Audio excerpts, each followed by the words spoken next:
देवमाणूसमधला अध्याय पुढील भागामध्ये.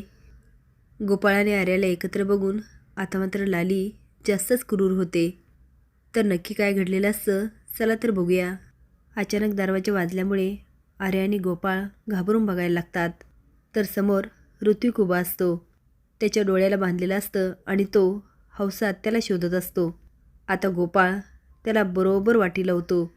ते आर्या म्हणते, गोपाळजी मी तुम्हाला सांगत होते, अहो घरामध्ये भेटणं अजिबात योग्य नाही आहे. गोपाळ म्हणतो, मग बाहेर भेटूया.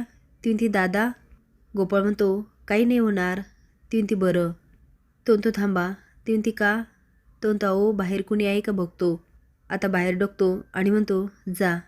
इकडे लाली मुखोट्याकडे बघत असते आणि म्हणते, कुणास ठाऊक का, पण असं वाटतं आपली जुनी ओळख आहे ना. आपण ओळखतो एकमेकांना. मी माझ्या आतली तुला माहिती आहे. मी पण तुझ्यासारखीच आहे. पण हे सगळं आपण मुद्दाम नाही ना करत. माणूस जात लय स्वार्थी आहे. ती हे सगळं करायला आपल्याला भाग पडते. आता तुझंच बघ ना, एवढी वर्ष कुणाचं लक्ष होतं तुझ्याकडं. असा तळघरात पडला होता सडत. तसं पण देवाकडं पण लक्ष नसतं. पण संकट आलं की करता देवाचा धावा.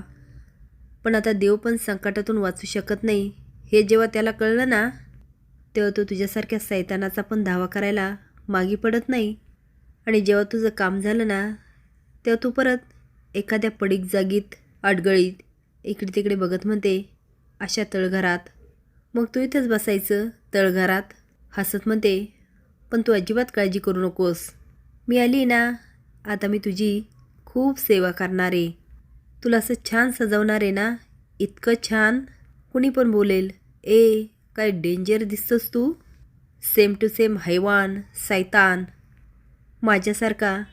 आणि मोठ्याने खदाखदा हसायला लागते. ती एवढ्या मोठ्याने हसत असते की गुरुजी आत येतात आणि कंदिलाच्या प्रकाशात लालीला बघतात. तिचे विचित्र हसणं बघून ते देवाचं नाव घेतात. लाली बघत म्हणते, काय झालं गुरुजी. गुरुजी म्हणतात, तू एवढं का हसतेस. लाली म्हणते, काय नाही, जुनी गोष्ट आठवली.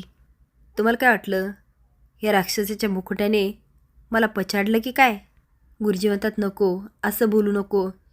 असं काही वाईट चिंतू नकोस. कधी कुठला अनर्थ ओढल सांगता येत नाही बघ. पिशवी देत म्हणतात, गोपाळ रंग देऊन गेला बघ. मी वरती आहे, काही लागलं तर सांग. मी येतो. ते जायला लागतात. तेवढ्यात लाली म्हणते, गुरुजी. गुरुजी मागे बघतात तर लालीच्या चेहऱ्यावर राक्षसी मुखवटा असतो. गुरुजी घाबरून बघायला लागतात. ती म्हणते, मी सगळं व्यवस्थित करील. काय झालं गुरुजी, घाबरलात का. गुरुजी म्हणतात, काका काका काय काही नाही.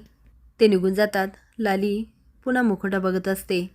गोपाळ आर्याला गाडीवरून घेऊन येतो. तिचं तोंड पूर्ण बांधलेलं असतं. ती आता गाडीवरून उतरते. गोपाळ म्हणतो, छान वाटतं नाही इथं. ती हू करत असते. गोपाळ म्हणतो, तुझ्यावरून वाटत नाही तुला छान वाटतं. ती गोपाळजी आपण इथं आलो खरं, पण मला रिस्क वाटते. तो तिला पकडतो. ती गोपाळजी. तो म्हणतो, अगं तू असं वाग की लोकांना आपण दोघं खरेखुरे नवरा बायको वाटले पाहिजे.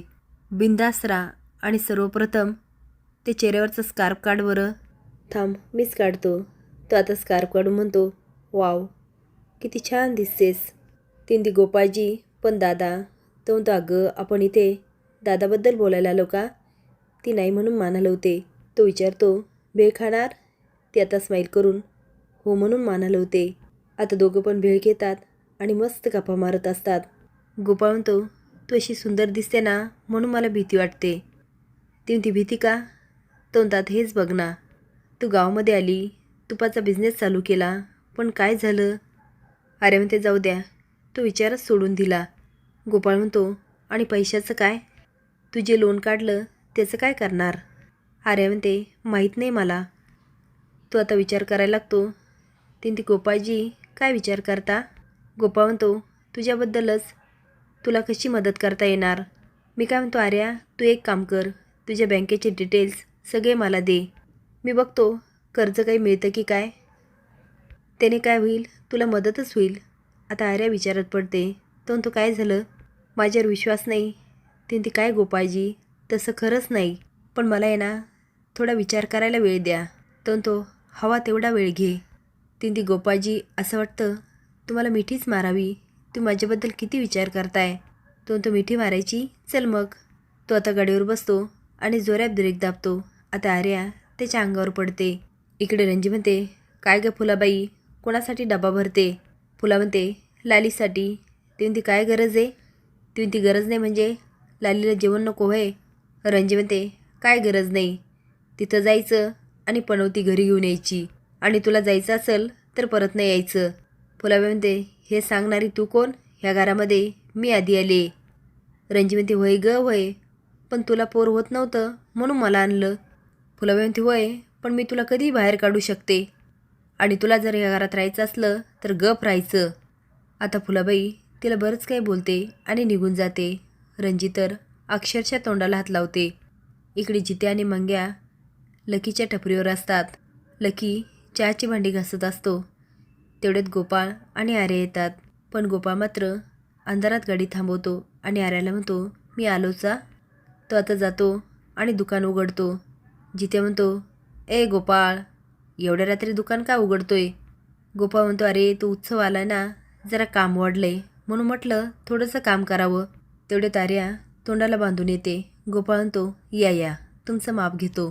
तो आर्याला आत घेऊन जातो आणि तळघराचं दार उघडतो. ते बघून आर्या शॉकच होऊन जाते आणि म्हणते, इथं तळघर? हे तर मला माहीतच नव्हतं. गोपाळ म्हणतो, तुम्हाला मिठी मारायची होती ना, मग मारा. आता मात्र ते दोघं खूप जवळ येतात. इकडे फुलाबाई डबा घेऊन जाते आणि मुखट्याला बघून जाम हादरते आणि म्हणते, लाले चल आता घरी. अगं किती थंड पडली आहे. लाली म्हणते, आतेबाई तुम्ही काळजी करू नका, मी घेईल माझी काळजी. आणि अहो तुम्ही का डबा आणला? ह्यांना पाठवायचं ना. फुलाबाई म्हणते, अगं तो दुपारपासून गेलाय त्या जामकरच्या बरोबर. आता मात्र लालीच्या पायाखालची जमीनच सरकते. ती विचारते, कुठे गेलेत? फुलाबाई म्हणते, मला माहीत नाही, पण तिचं काहीतरी काम असेल. लाली म्हणते, दुकानावर गेले का? ती चिडत म्हणते, आता मला काय माहिती दुकानावर गेला की कुठं गेलाय. आता मात्र लालीचा संताप होतो आणि ती मुखटाकडे बघते. इकडे आता गोपाळ आणि आर्या भानावर येतात आणि तो तिला मांडीवर बसवतो. आर्या म्हणते, गोपाळजी, माझा तुमच्यावर खूप जीव जडलाय. मला तुमच्याशिवाय काहीच सुचत नाही. मी नाही राहू शकत तुमच्याशिवाय. तुम्ही लालिताईला त्यांच्या प्रियकराकडं लवकरात लवकर पाठवा, म्हणजे आपल्या दोघांना एकत्र येता येईल आणि मग आपण लग्न करूया. आता मात्र गोपाळ विचारात पडतो. आर्या विचारते, काय झालं गोपाळजी? तुम्हाला नाही वाटत का तुमचं माझ्यावर प्रेम नाही आहे का?